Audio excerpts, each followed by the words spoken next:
Hello friends, today I'm going to show you how to create a Windows virtual machine on Azure. First, you should know that you can take a benefit from $200 offered by Azure by creating an account here in this site, valid for 30 days. After you create your account here, you can access to the Azure portal here, portal.azure.com.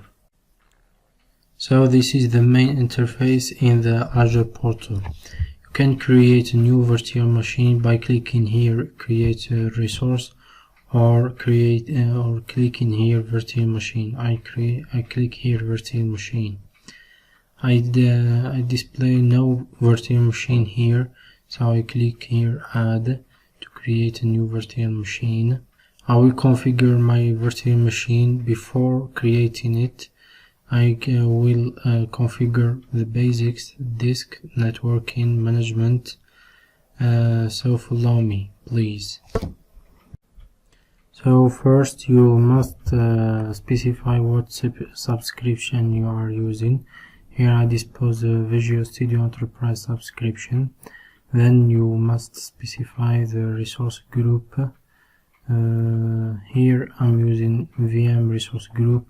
You can create a new resource group if you don't display anyone. Resource group it is just a folder to organize your resources in Azure platform. Then you must put a name for your virtual machine. I will name it Windows 10 for example. Then you must specify in which region your virtual machine will be in. Here for example I will put it in East US. For the availability option I will put it as default. For the image I will specify that I'm using Windows 10 Pro. Here you can change the size of the virtual machine, clicking here, and then you can see here all the disposed or the present virtual machine that you can create different size in terms of CPU, RAM, data disk, and etc. You can see here also in this website all the resource group with their sizes, their names, and also the minimum cost by region. Here cost for Windows and here cost for Linux. Or you can go to this website also.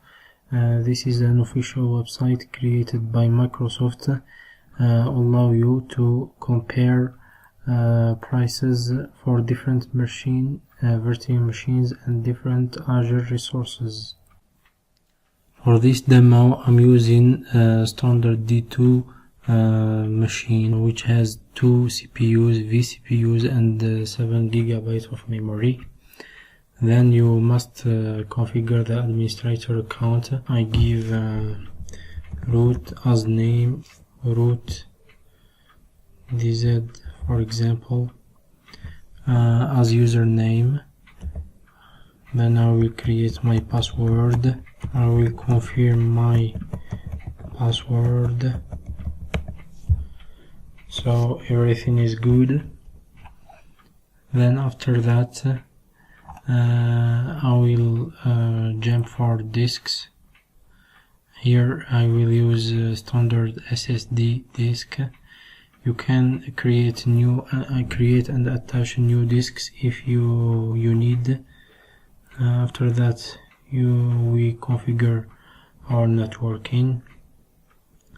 Here the private network, the virtual network. I'm using here public IP for my virtual machine. You can here allow selected ports. In my case I will allow HTTP and RDP. After that I switch for management. Here one thing you should take attention for the storage account. If you have you haven't any storage account here, you should create one. When you hit this, you can specify the storage version. I advise you by using storage account version 2. It's cheaper than version 1.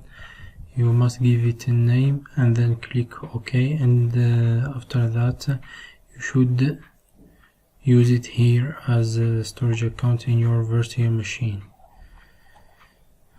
Here you can configure auto shutdown. If you want to that your virtual machine will automatically shut down after a specified time. For example, after 7 p.m. my virtual machine will be shut down here. If you want, you can specify other extension for your virtual machine if you want, or giving some tags. Here I'm going just ahead and clicking review and create. By hitting that, it will says me that validation passed, so my virtual machine ready to be created. So I hit here create my virtual machine. Here you can see all the configuration of your virtual machine, and of course the cost for 1 hour. I'm waiting here, it takes some time. I will come back after my virtual machine will be created.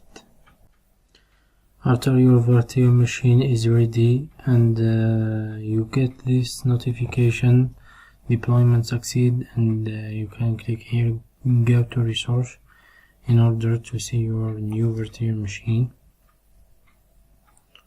So here you can see all the configuration that you did before, and the virtual machine by default is running after creation, after it was created.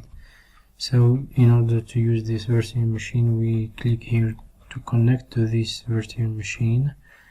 I'm using here RDP. You can connect to it either by RDP or SSH. I prefer to use RDP, so you click here download RDP file. I guess this one it doesn't work. No, it works. Hopefully. Click here my choice. There's different cards, and you here type your administrator username.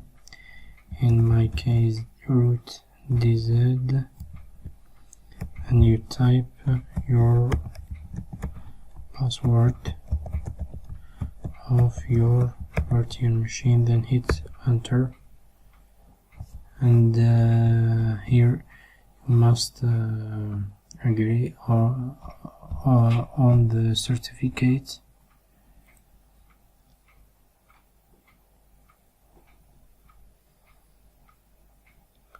So here we go. This is my virtual machine. You can here change the configuration of your virtual machine. I will click just accept, and congratulations, here you go, it's your virtual machine. You can do whatever you want with your virtual machine. I'm going to shut down this virtual machine. After you finish working with your virtual machine, you should stop it in order to do not exceed the cost. Thank you for watching my video. Hope this is a useful video for you.